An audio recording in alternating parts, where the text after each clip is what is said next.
მებით ვაგრძელებ ბორიევის წიგნის მიწიერი ჰუმანოიდური ცივილიზაციების ისტორიის გახილვას. შემდეგი თავი გახილვისა არის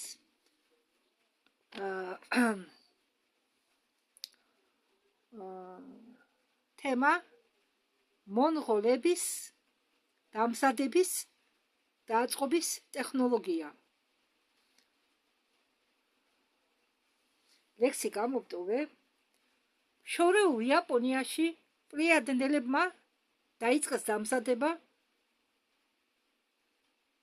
და დამუშავება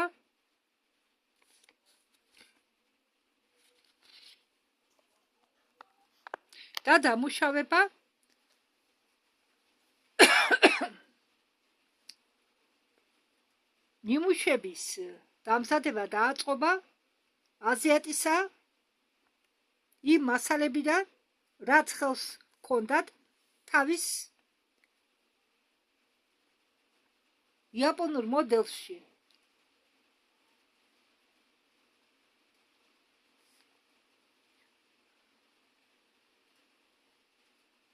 ჩვენმა მებაღეებმა გაითვალისწინეს ყველა თვისებები სასიყვარულო ურთიერთობებისა მამაკაცის და ქალის შორის, მიწიერი რასებისა, რომელსაც მე მოგიყევით წინათ. და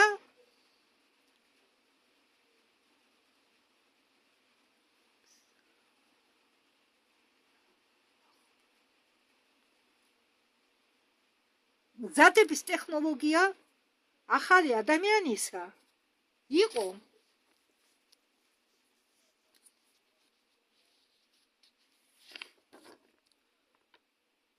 უბრალო ფართო ჩარჩო და ძვლების დამკავებელი მომავალი ბიორობოტისა.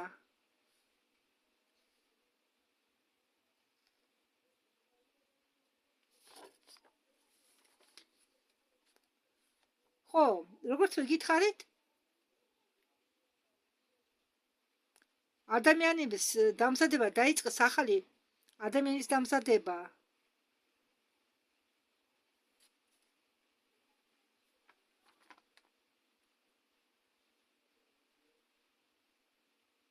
იყო უბრალო ტექნოლოგიით, როგორც მეთქვი, ეს ჩარჩო და ძვლების დამაკავებელი მომავალი რობოტისა იყო აღებული ტურანელებისაგან. როგორც წინა თავებში მე თქვენ მოგიყევით, წაგიკითხეთ, ეს ტურანელები არიან ერთადერთი პოდრასა, ქვერასა უпростურად ატლანტების რასისა. იყო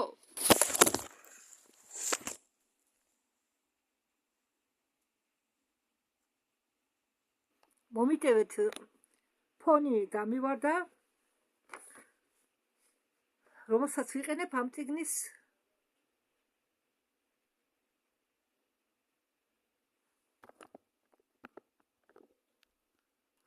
ყრდად, ინტერნეტ ყრდად,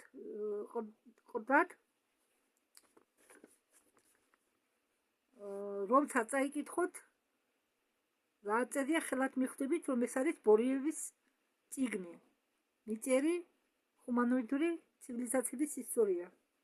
მომიტევეთ კიდევ ერთხელ.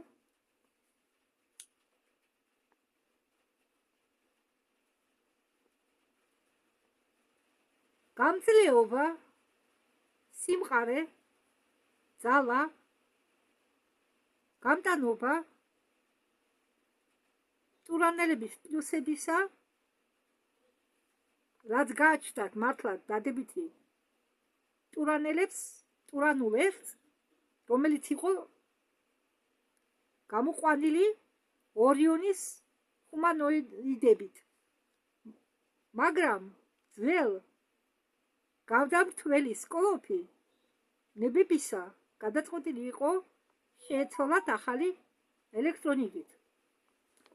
მე კი ბევრჯერ მithქვამს, რომ მე არ ვიცი აქ ბორევი პირდაპირ გაგებით ამბობს ამას თუ სიმბოლური გაგებით, მაგრამ ზოგჯერ ბორევი წერს სიმბოლური გაგებით, რომ უფრო გაალამაზოს ტექსტი.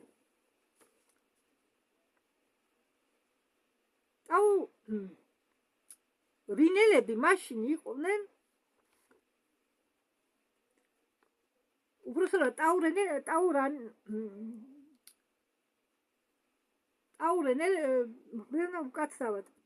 ტურანელებში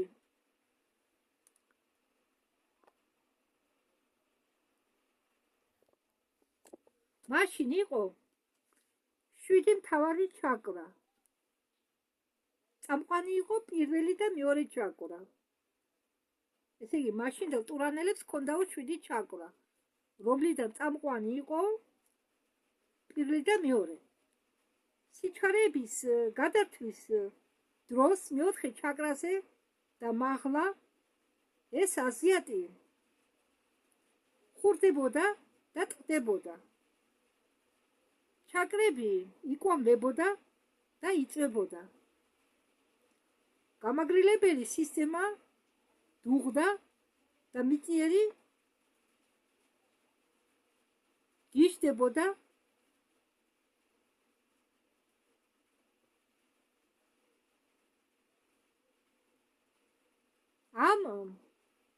აქ პრობლემა იყო მეორე სხეულის მატერიაში. ტალღის სიგრძე ვიტალური სხეულისა ტურანელის იყო 5,7 სანტიმეტრი, კორპუსი კი ქვეცნობიერებისა იყო ჩამოსხმული მეოთხე დონიდან. ძალიან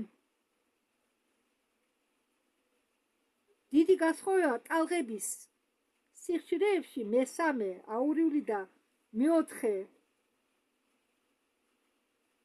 სხეულიდან ხდიდა ტურანელ ადამიანს უნარო სქვეცნობიერებელ ან ღვთაებრივ სიყვარულთან. უწყვეტლი ენერგიის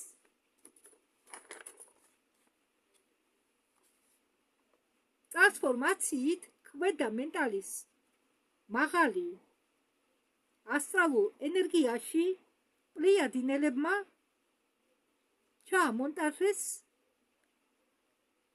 გადამრთველი ჩაკრა ხრიტი. ახლა ბევრ დედამიწელებს ხრიტი განლაგებული აქვთ 2 სანტიმეტრით გულის ჩაკრიდან. შემდეგ ოსტატურად მონტირებული იქნა ცხვირში ჩაკრა ტალუ და შუბში ჩაკრები მანასი და ინდუ. ცოტა რთული გასაგებია. იმის გარდა, რომ ტურანელებს თავისი ჩაკრა ჰქონდათ 7, რომლიდან პირველი და მეორე იყო წამყვანი ჩაკრები, პლიადინელებმა დაამონტაჟეს კიდევ რამდენიმე დამატებითი ჩაკრა, ერთი გულის ჩაკრის გვერდით, მეორე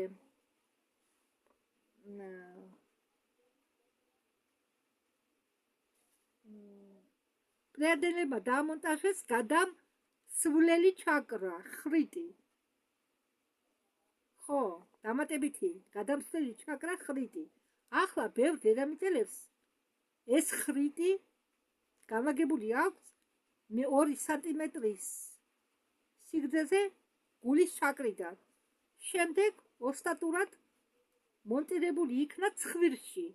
შემდეგი ჩაკრა დასახელებით ტალუ და ჩაკრა შუბში, უბრალოდ 2 ჩაკრები შუბში, მანასი და ინდუ. საერთოდ კოლოფში, გადამთველის კოლოფში აზიატისა ძველ მოდელზე კარგად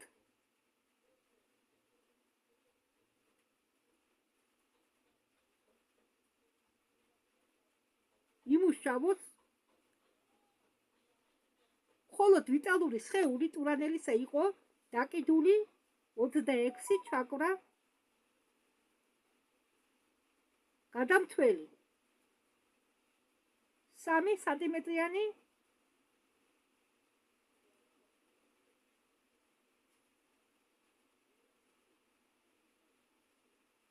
დიაპაზონით. ეს პატარა ჩაკრები პლეიადენელებმა აიღეს ჰუმანოიდებისაგან ზეტა ქსელის თანავარსკვლავიდან თანავარსკვლავ კონსტრუქტორებმა ასლი გააკეთეს მათი. ხო, კიდევ გავიმეორებ. ეს პატარა ჩაკრები პლეიადენელებმა აიღეს ჰუმანოიდებისაგან ზეტა ქსელის თანავარსკვლავიდან. კონსტრუქტორებმა ასლი გააკეთეს რუხებიდან მათი აურიული გარსებისა. მერწმუნად მათ ეს შეუძლიათ, მაგათ მეტიც შეუძლიათ, რადგან ისინი არიან მომავლიდან, ისინი არიან ჩვენზე განვითარებული.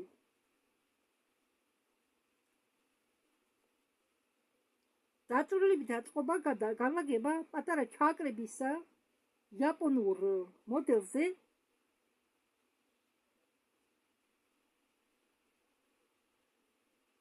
მე აქ არ აღწერ, ვისაც აინტერესებს, მათ შეუძლიათ წაიკითხოს ჩემ ეს პროცესი ჩემ წიგნში უხილავი ძალები იოგასი. ანუ იოგას უხილავი ძალები. მე პირდაპირ გადავთარგმნე და დრო არ მქონდა რომ დამეწყო აზრის მიხედვით. ამიტომ წიგნის დასახელება იოგას უხილავი ძალები. შემდეგ ფილტვების მარჯვენა ნაწილში მიახლოებით გულის დონეზე პლეიადენელებმა ჩადგეს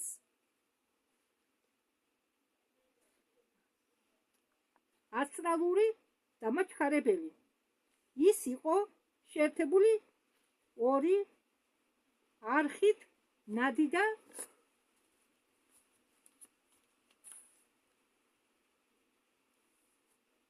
აჯნა ქრიტთან. ორი არხით ნადიდა აჯნა კრიტთან. ეს წვრილი ფსიქიკური ცენტრი იძლეოდა საშუალებას იაპონელს აითვისა დამატებითი დოზები პრანისა.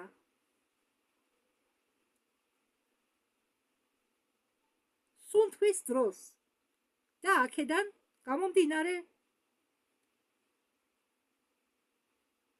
შეგნებულად შეიკავოს სუნთქვა. ამით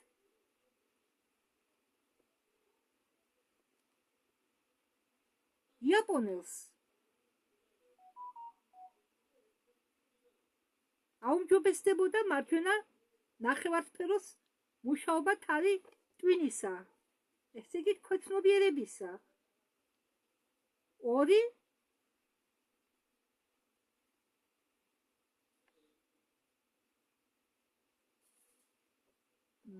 ქვეცნობიერებისა და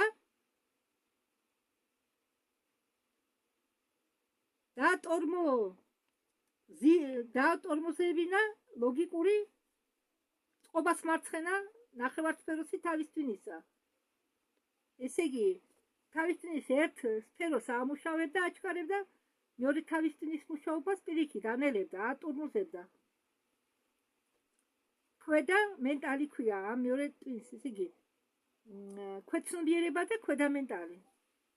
ტვინი იყოფა ორ ნაწილად, ქვეცნობიერება და ქვედა მენტალი. შემდეგ იყო უფრო საინტერესო რაღაცები. ისევ ლექსი მე გამოვტოვე და პირდაპირ ტექსტზე გადავდივარ. ახალი ფსიქიკური ცენტრების დაყენებით, გათვალისწინებით ტექნიკურ დოკუმენტაციაში წინა მაქნისა გაჩნდა პრანული მერიდიანები, რომლის დაბოლოებები ვერცად ვერ იმალება. ძველებურად ისინი გაიყვანეს ხელების თითებში და ფეხების თითებში და დაამაგრეს ასტრალურ აურაზე. იცით ამიტომ გირჩიოთ თქვენ რომ ეს ყველაფერი გაიგოთ. აქ ხშირად ახსენები მანქანა, რობოტი, ბიორობოტი. თქვენ წიგნის თავში წერია თუ წერია პირველ ადამიანების პირველ ეფირულ რასებზე, მეორე კიდევ ღრუბლები მეორე ადამიანურ რასაზე, რომელიც შედგებოდა ღრუბლისაგან და ერისაგან, უკვე მესამე და მეოთხე იქა მოყვანილია თუ როგორ იჭერდნენ ამ ეთირულ ადამიანებს და როგორ ტენიდნენ ბოდიში ამ სიტყვაზე მანქნებში და როგორ აიძულებდნენ ემუშავად. აი, აქედან მოყოლებული ეს მართლა გეუბნებით, ბევრი რობოტი ცხოვრობს დედამიწაზე, ძალიან ბევრი რობოტი. მაგრამ ნამდვილად ვერ გაჩვევს ზოგიერთ ნამდვილ ადამიანებისაგან. ჩვენც ვინ ვართ? ჩვენ ვართ შთამომავლები, ხო? კი, თავიდან იყო მანქანა, ადამიანი იყო მანქანა. შემდეგ გაადამიანურეს და გადაწყვიტეს ადამიანი დაეტოვებინათ მოსამსახურედ. მომიტევეთ დღეს რა ჭირს ამ ჩემ ფონს არ ვიცი.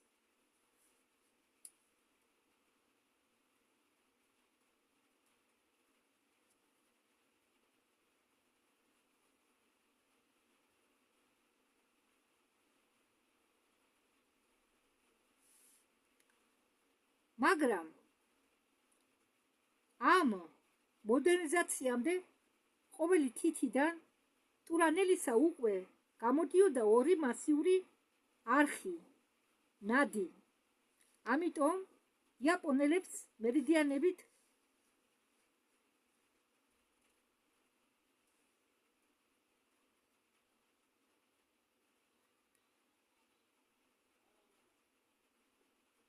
იწყებდნენ თითებზე დაპატარავებას ერთმანეთში.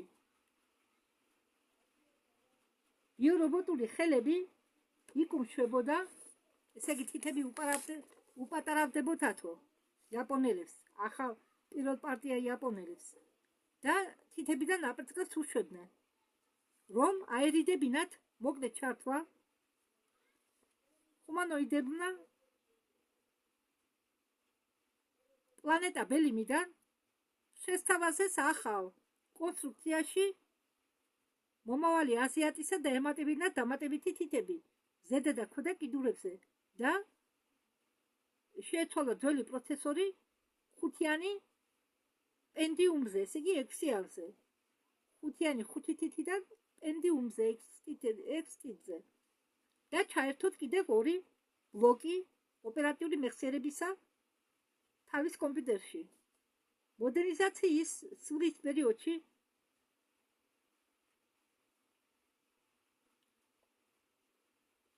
ტექნიკებმა ლისმიდან მოუმატეს ხელისგულის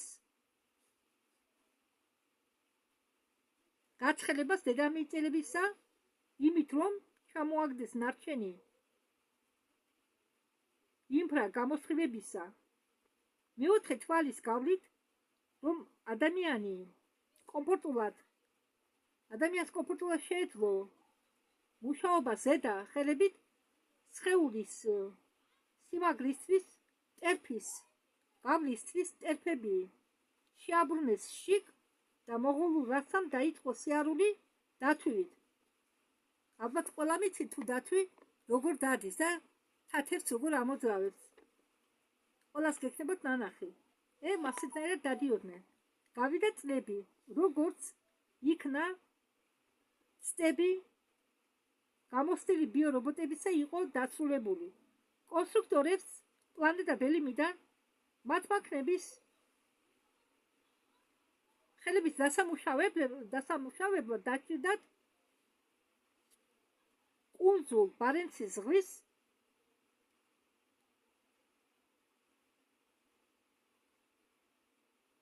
გაღმა.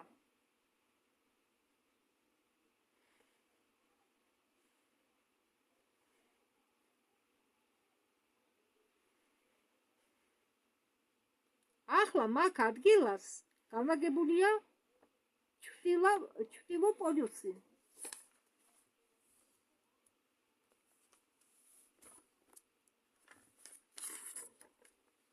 ძველ დროს კი იქ იყო დილა და თბილი ხმელეთის ნაწილი. კუნძულს ერქვა ტულე. მთელ ტულეში პლიადინელებმა გამოუშვეს რამდენიმე მოდელი ახალი დედამიწელებისა დამატებითი ცდებისთვის. ერთ ბიორობოტებს ჰქონდათ 6 თითი და ერთი თითი ხელის გულზე, მე-6 თითი ესე იგი. ხელის გულზე, მე-6 თითი, 5 თითი ჩუულებრივ და მე-6 თითი ხელის გულზე.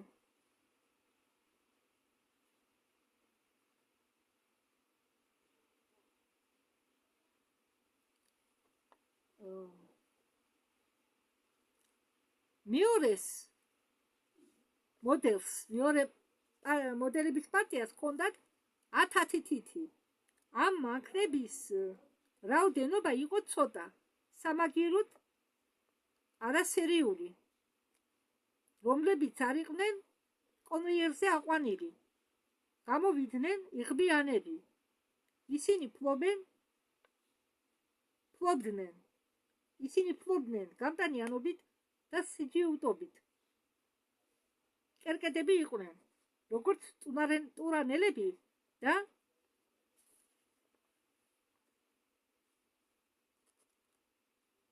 ფსიქიკური უნარებით ფლობდნენ, როგორც ზედაქცელის ჰუმანოიდები. ბიორობოტები ჩქარას შეერივნენ ტულეს მოსახლეობას და მისცენ მათ ჯამთელი და ნიჭიერი შთამომავლობა. შემდეგ პლიადინელებმა დაამუშავეს მოდელი მონღოლელი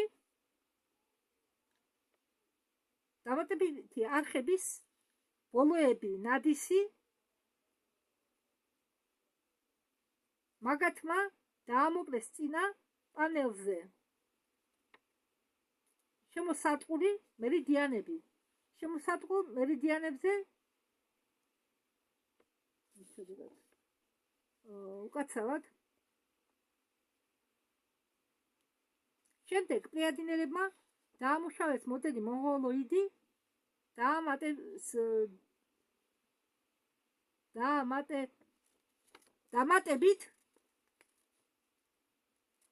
დამატებით არხების ბოლოები ნადისი მაგათმა დაამოკლეს წინა პანელზე და დაამაგრეს შემოსატყულ მერიდიანზე. თითების რაოდენობა კი ყოველ ხელის გულზე შეამცირეს 5-მდე და ჩქარა დააყენეს ბიორობოტები კონვეიერზე და გაუშვეს სერია იაპონურ კუნძულებზე. ეს უკვე შემდეგ სერიული მანქანები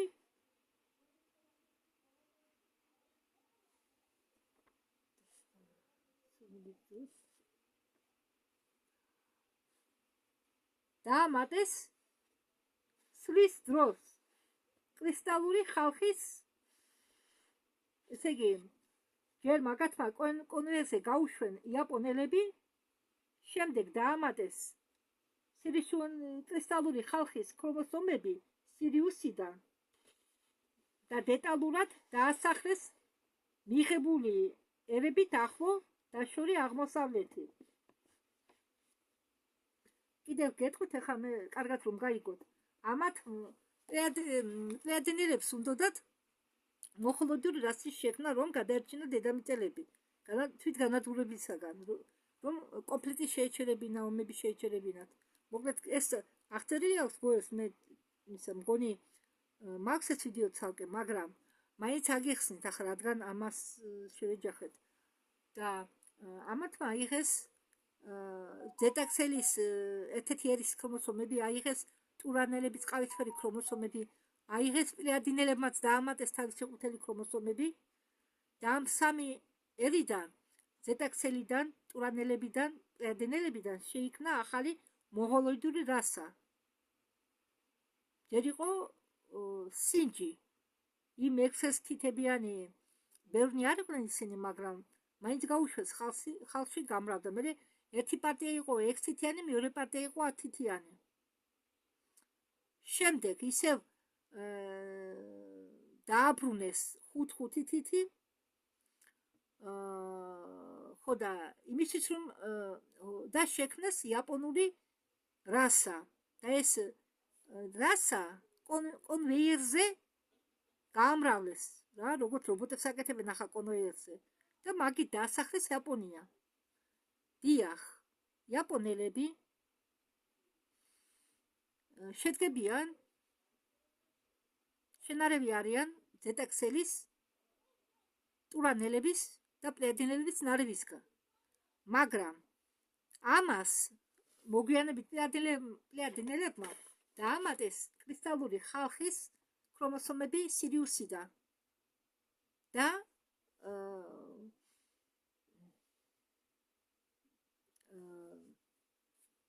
გამოგონებული ერით ახალი ესე იგი შექმნული ახალი ერით უკვე 4 ნარევისგან შემდგარი ერი 4 დნმ-ისგან დაასახლეს ახლო და შუა აღმოსავლეთი.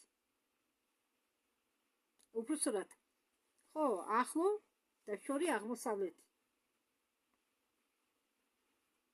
თუ შუა აღმოსავლეთი. გონი შუა იყო თვალწინ. კარგი, არა უშავს. ახლო და შუა აღმოსავლეთი, შორი არა. შუა აღმოსავლეთი, მე შემიშალა, ვიცი რომ შუა აღმოსავლეთია.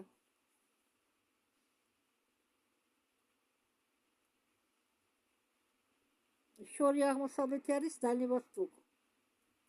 სიმბირისკენ იქეთ.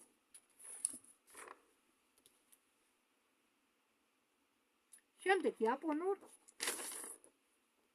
პროტოტიპში კიდევ ჩაამატეს იაპონურ პროტოტიპში კიდევ ერთხელ გააგრძელეს ზეტაქსელის ხაზი. როგორც გითხარით, იაპონელები ნარევი შედგებოდა ზეტაქსელის ერების დნმ-ისგან, ერთ-ერთი ერების დნმ-ისგან, ედის დნმ-ისგან, შედგებოდა ტურანელი ყავისფერი გენისაგან, დნმ-ისგან და ყვითელი პლეიადინელების ყვითელი ქრომოსომებისგან, მაგრამ პლეიადინელებმა გადაწყვიტეს იაპონური ხაზი უფრო გაიუმჯობესებინათ და დაამატეს ამათ ვეგანური ქრომოსომები. ამ იაპონელების ერს დაამატეს პროტოტიპს, იაპონურ პროტოტიპს ვეგანური ქრომოსომები. მეოთხე კიდევ რასის ქრომოსომები. გამოყვანილი ტომები შევნა მებაღეებმა ორჯერ ამ გამოყვანილი ტომებით, ესე იგი არ შეგეშალოთ. ამ იაპონური პროტოტიპში უკვე ის რომ დაამატეს კრისტალური ადამიანების პროტოტიპი, მათი დაასახლეს ახლო და შუა აღმოსავლეთი, მაგრამ ახლა იაპონურ კოლბაში ამათმა დაამატეს ის სხვა, ამათმა დაამატეს ახლა ვეგანური ქრომოსომები. ხო და ეს იაპონური კოლბა, ეგრეთ წოდებული, რომელიც შედგებოდა 4 რასის შენარევისაგან, ტურანელების ყავისფერი დნმ, ზეტაქსელის დნმ, პლეიადინელების ყვითელი ქრომოსომები და ვეგანელების ქრომოსომები. ამათგან გამოსული ერებით დაასახლეს ციმბირი და შორეული აღმოსავლეთი, რომელსაც უწოდებენ დალევასტოკ, კომუნისტების დროს ასე ერქვა.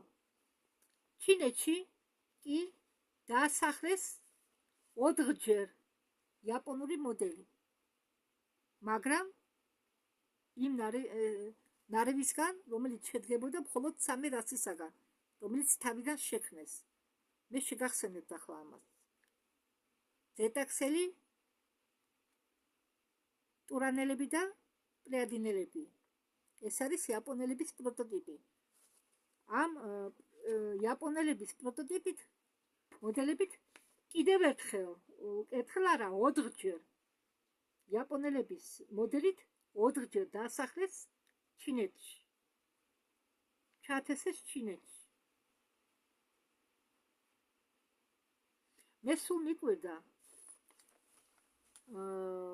საერთოდ ზოგ ჩინელს აქვს დაწყლებული სახე და მიკვირდა იაპონელებს, სულთა იაპონელებს.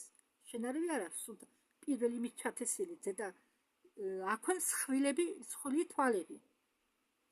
მსხვილი დიდრუნი თვალები, დიდი თვალები. მე ბოროვიშტინის დაკითხვის შემდეგ მივხვდი, რომ რადგან ზეტა ერთ-ერთი ერების ქრომოსომიურებია იაპონელების პროტოტიპის სისხლში, მაგიტომ აქვენ ისეთი ლამაზი დიდრუნი თვალები. მაგრამ მე ამათმა ხო რამდენჯერმე ჩათესეს კაცო, ჩინელებში 4 გაუშვეს იაპონური მოდელი. მანამდე კი ჩინური მოდელი იყო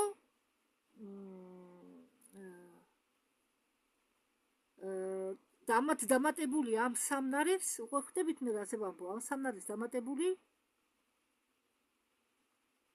თეთრი რასის ქრომოსომები. ჩემო კარგებო, ეს ბევრჯერ უნდა გადაიკითხო და მოусვინოთ, რომ მიხდეთ რამეს. მე ერთხელ წავიკითხე, გადაიწერე რუსულად, მეორე თარგმანი გავაკეთე, მაგრამ კიდევ რომ შევდივარ, უფრო რაღაც სიახლეს პოულობ ამაში. მაგრამ ეს არის ჩვენი ისტორია და ჩვენ ეს უნდა ვიცოდეთ.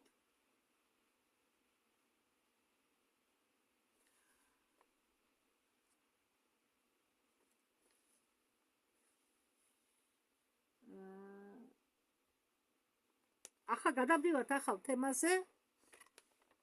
დედამიწის მომავალი ხალხი. აქ მოკლე ლექსია, ძალიან მოკლე. ჩემი აღმოჩენა, როგორც სამყარო ძველია, ეშმაკის ხელებით ღმერთმა სიკეთე აკეთა. როდესაც პროტოტიპი წვრილი აზიატური რასისა იყო შექმნილი, მაღალმა ანდრომედიანელებმა შეიხედეს მომავალში და შემოუთვალეს პლეიადინელებს, რომ ექსპერიმენტი კარგად დასრულდა. ომები გაქრა, კაცობრიობა ძმურად გაერთიანდა ერთ ოჯახში, როგორც ფუტკრების კაში, გარეგნულად დედამიწელები გამოიყურებოდნენ მომავალში, როგორც დიდთვალებიანი ბავშვები, სიმაღლით 120 სანტიმეტრი, წონით კი 20 კილოგრამი, ყველა ზედაპირული დედამიწელები ფლობდნენ, იქნება ელასტიური კანის ფენით, ყვითელი კანის ფერით, თმები არ ექნება, ცხვირი და პირი დაპატარებული იქნება და გვერდზე აწეული თვალები გადიდება.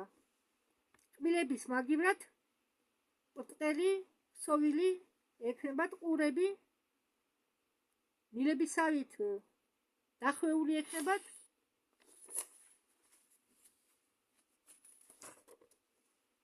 და თანდათან გაქრება. შიდა ყური დაეუფლება უნარს, არაჩვეულებრივ სმენას, თითების რაოდენობა ჯერ შემცირდება 3-მდე, ყვება ბედნიერი კაცობრიობისა, როგორც ფუტკრებისა, შედგებოდეს იქნება მცენარის წვერისაგან, თაფლისაგან და ხილის წვენისაგან. შიდა ორგანოები თანდათან შემცირდება და შეიცვლება. ერთი ორგანო გაერთიანებდეს იქნება გულის და ფილტვების მუშაობას, მეორე თირკმლის და შადის ბუშტის. უჭი და შიგანი გაქრება. ნაკვალების გარეშე ყველა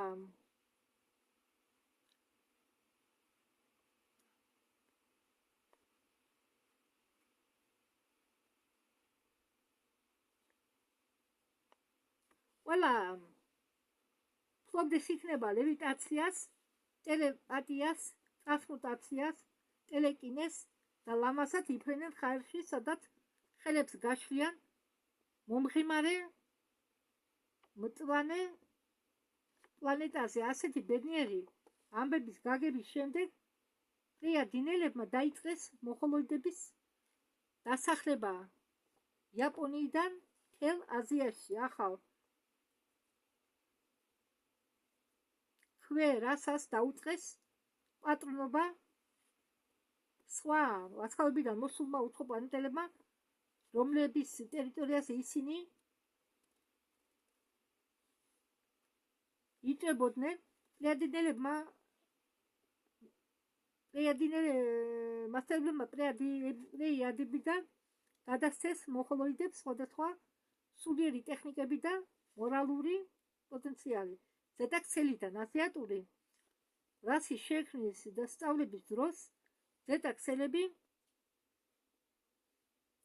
არ ესწრებოდნენ დადებითი მიზეზებიდან გამომდინარე.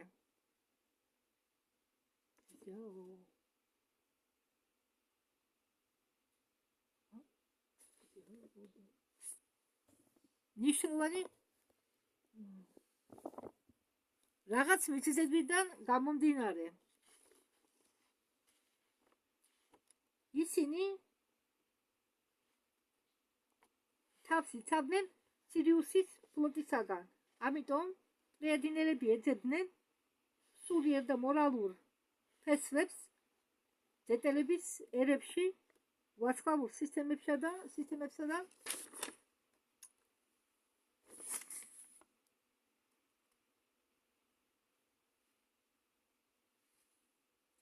ეძებდნენ ვარსკვლავურ სისტემაში ვეგისა, საიდანაც არიან ჰუმანოიდები, ჰუმანოიდური ცივილიზატორები,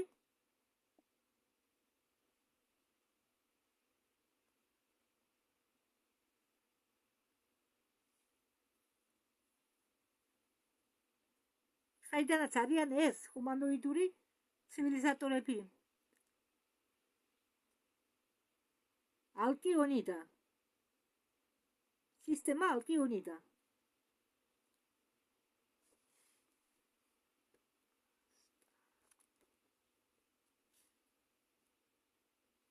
აზიატურ ხალხს სულიერ და პრაქტიკებს ასწავლიდნენ ჰუმანოიდები ვეგიდან და პლეიადებიდან, სკიფები კი ტანტრირებული ტექნიკებს და ორიონის ცოდნებს. ჩაის ცერემონიალები მაგალითად მოვიდა ვეგიდან.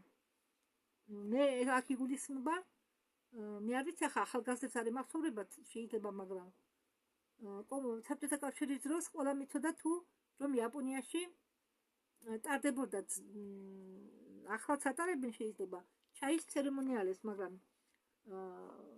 და ეს ცერემონია მოსულა, ეს ტრადიცია ვეგიდან, თანავარსკვლავად ვეგიდან. ეს ახლა ისინი უფრო გავარიან უბრალოდ რიტუალს, ეს ჩაის ცერემონიები, მაგრამ იმ დროს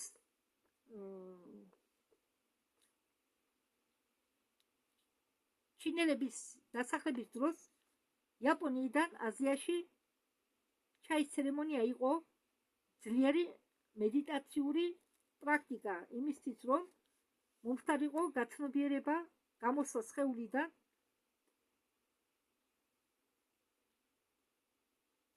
პლეიადებიდან დედამიწაზე გადმოვიდა ბრძნული წესჩოვლება მენტალური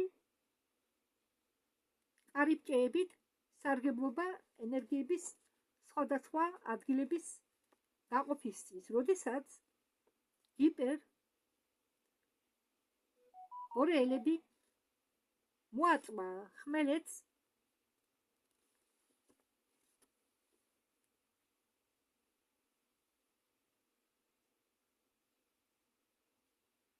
ჩადირის პირას ყოფ კუნძულებს მათ შეხვდათ მონღოლოიდები. პირველად იყვნენ შეტაკებები გაუგებრობა, მაგრამ ორი ერი შეერია ერთმანეთს და შექმნეს სახელმწიფო სკიფებისა, ესე იგი, მაგრამ მეორე წყაროთი სკიფები შეიქმნა ატლანტები და ჰიპერბორეელების შეწყვის შემდეგ. ხო, შეიძლება, მაგრამ ესე იგი ჰიპერბორეელების და ამონღოლოიდების შეწყვის შემდეგ შეიქმნა სკიფები. შემდეგ ურალიდან გამოსვლის შემდეგ სკიფების ტომები რამა მასწავლების ხელმძღვანელობით, რომელიც იყო ვარსკვლავური, დაიპყრო უკრაინის ტერიტორია, კავკასია, შუა აზია, ავგანეთი, ირანი, ირაყი, ერაყი უბრალოდ, ინდოეთი, პაკისტანი და ცეილონი. მაგათმა გამოაძევეს ისინი ამ რაიონებიდან 64 ადგილიდან ციკლოპური რასები ლემურიებისა დაანგრიეს მათი კარგი ქალაქები და ცუდი წესებჩევები. სამაგიეროდ კი მოიტანეს არიული კულტურა, ვედები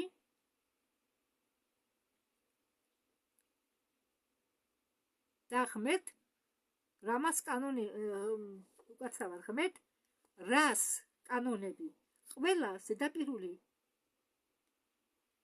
და მიწის ქვეშა რასები და პატარა ქალაქები იაპონელებისა გვაგონებენ თავიანთი გარე შეხედულობით პლეადინელებს. ჰუმანოიდების მრავალ რიცხვიდან ჯგუფში, სადაც პლეადინელები ცხოვრობდნენ, უფრო დომინირებდნენ პატარა წვრილი ძვლიანი ხალხი. გვერდზე ზევით აწეული კუთხეებით. რასკოსი გლაზა არა, ეს ელავს არ ნიშნავს. რასკოსი მე ვერ ნახე ეს სიტყვა, რადგან ინტერნეტში ხდება მხოლოდ ელანი, ცალ-ცალ თვალი, ესე იგი სხვადასხვა მიმართულებით იყურება, ასეთი თვალი და ზევით კუთხეები, რასკოსი გლაზა ნიშნავს დიდრონ თვალებს, ოღონდ კუთხეებით აწეული ზევით და ლამაზი თვალები გამოდის, როგორ გითხრათ, იაპონელების თვალი. პრინციპში იგი შერეული არიან ერთმანეთს, მაგრამ ნამდვილი იაპონელი, პირველი შთამომავლობის იაპონელი გავდა თვალებით ზედა ქსელებიდან თავის წინაპრებს. მერე ესენი შეერინე, როგორც გითხარით, ლამაზი თვალები ჰქონდათ, დიდრონი და კუთხეებით ზევით აწეული, უძირო თვალები, პლეადინელებისა, რასაკვირველია, ცოტა პლეადინელების თვალები უფრო დიდია, ვიდრე ადამიანური, მაგრამ მათი ფორმა და სახის განლაგება მასეთივე იყო, როგორც თანამედროვე იაპონელებს. პლეადინელებსაც ასეთი სახე ჰქონდათ. საშუალო პლეადინელი გავს 19 წლის ბიჭს, გრძელი კისრით, წვრილი მხრებით, კიტრისეული თავის ქალით, შერეული სახის ნაკვეთებით, აზიატისა და ევროპელისა სხეულის მცენარეულობა მონღოლოიდურ რასას არ აქვს, გამოკვეთილი სრულიად არ აქვს თმის საფარი. ახალგაზრდებს